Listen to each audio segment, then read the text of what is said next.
Phone করেছে, কিন্তু আমরাও সঠিকভাবেও মনে করি জানতাম না, আমার ওয়াইফে জানতো, আমি সঠিকভাবেও জানতাম না। সর্বশেষ 4ই আগস্ট রোজ রবিবার সকালবেলা একসাথে খেয়ে নাস্তা খেয়ে যখন বের বললাম যে আব্বু তোমার আজকে কোথায়, বললো যে আজকে আব্বু একটু তিতুমির কলেজে যাব। আমি বললে ঠিক আছে, খুব সাবধানে। তিতুমির কলেজ থেকে শুরু করে সে হেঁটে তার বন্ধুদের নিয়ে ফার্ম গেট এবং সোনারগাঁর মোড়ে অংশগ্রহণ করে। সেখান থেকে যখন শাহবাগের উদ্দেশ্যে রওনা হয়, সেখান থেকে যখন শাহবাগ থেকে একটা মিছিল ফার্ম গেটের দিকে এগিয়ে থাকে, তখন সে এই মিছিলে অংশগ্রহণ করে ফার্ম গেটে অ্যাটেনশন নেই। অ্যাটেনশন নেওয়ার পরেই সে 3টার সময় আরেকটা মোবাইল থেকে তার বাচ্চার মাকে ফোন করে বলে যে আম্মু আমি ফার্ম গেট আছি, আমি ভালো আছি। তখন তার মা বলে তুমি তাড়াতাড়ি আসো। এরপরে থেকে সে নিখোঁজ, আর খবর পাচ্ছি না। 3:30, 4টা, 4:30টার পরে যখন আমি মোবাইলে আধা ঘন্টা পর পর ফোন দিই, তারপরও সে কোনো খোঁজ মিলে না। তারপর আমি বনানী থেকে ফার্ম গেটের উদ্দেশ্যে বিদেশনী মোড়ে একটা হুন্ডার দিয়ে যাই। যাওয়ার পরে এখান থেকে আমি হেঁটে যে পরিস্থিতি দেখি, হুন্ডারওয়ালা ভাই আমাকে বলে যে ভাই আপনি যদি পরিস্থিতি এখানে নামবেন, খুব খারাপ পরিস্থিতি, রুটঘাটে অবস্থা, গোলাগুলি, বোমা, মনে করো খুব খারাপ অবস্থা। আমি বলি ভাই আমি এখানে মরলেও আমার ছেলেকে আমি খুঁজে বের করব। এইখান থেকে হেঁটে হেঁটে সবগুলি আমি দেখতে দেখতে সোনারগাঁর মোড়ে যাই। আবার এখান থেকে টান দিয়ে যখন ফার্ম গেটের আবার এনটিভির সামনে থেকে পশ্চিম পাশে থেকে ফার্ম গেটে আসি, তখন কোনো সন্ধান পাই নাই। 7:30, 8টা মনে করি বেজে গেছে। তখন আমি বাসায় ফোন দিই, যে বলি যে কি করা যায়। তখন বললো যে দেখো থানাগুলি, তখন তেজগাঁও থানা, 2 থানা, এরপরে কলাবাগান থানা, শাহবাগ থানা, সব থানাতে খুব খবর নেই। আমার এক বন্ধু এসপি, তারই দিয়ে মনে কর সিআইডি, ডিবি, সব দিকে দিয়ে খোঁজ খবর নেওয়ার পরে কোনো সন্ধান মিলে না। অনেক খোঁজাখুঁজি করার পরেও তার কোনো সন্ধান পাই নাই।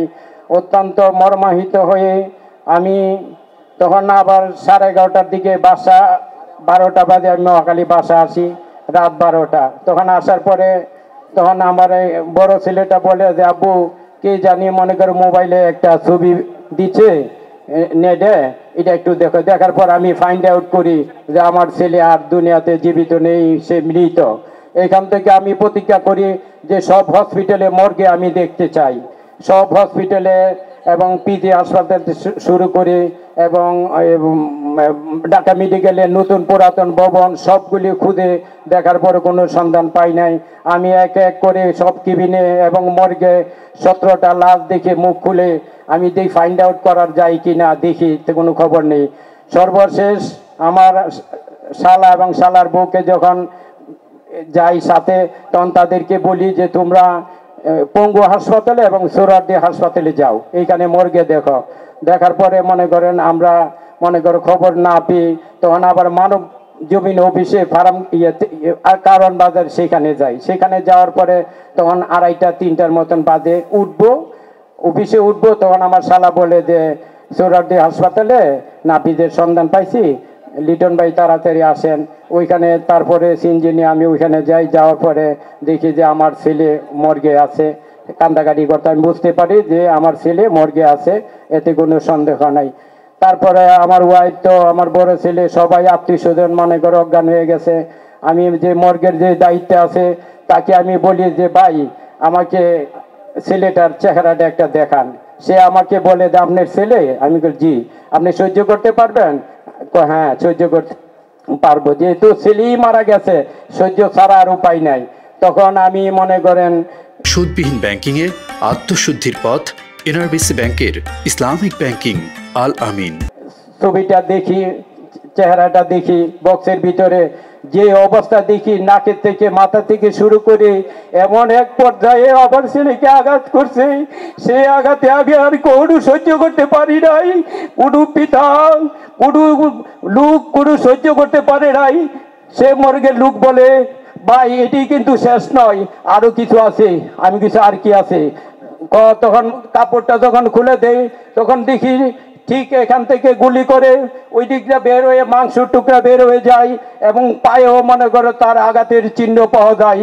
এমন অবস্থায় মনমিরপুরত অবস্থা দেখে আমি আর সহ্য করতে না পারি। আমি আল্লাহর কাছে দোয়া করি যে আল্লাহ আমাকে শক্তি দাও, আমি যেন এখন শান্তশিষ্টভাবে আমি যেন আমার ছেলেকে দাফন করতে পারি। আমি অনেক শক্ত মন নিয়ে আমি একদম ঠান্ডা হয়ে আমি আত্মীয়স্বজনকে জানাই। সব আত্মীয়স্বজন শোনার পরে তারা মনে করেন ঠান্ডা হয়ে যায়। কি বলস, তুই কি বলতেছ, সুস্থ আছ না অসুস্থ? আমি বলে আমি সুস্থ আছি, কোনো অসুবিধা নেই। কোথায়? আমি বললাম যে শহীদ সোহরাওয়ার্দী হাসপাতালে মর্গে আছে আমার ছেলে।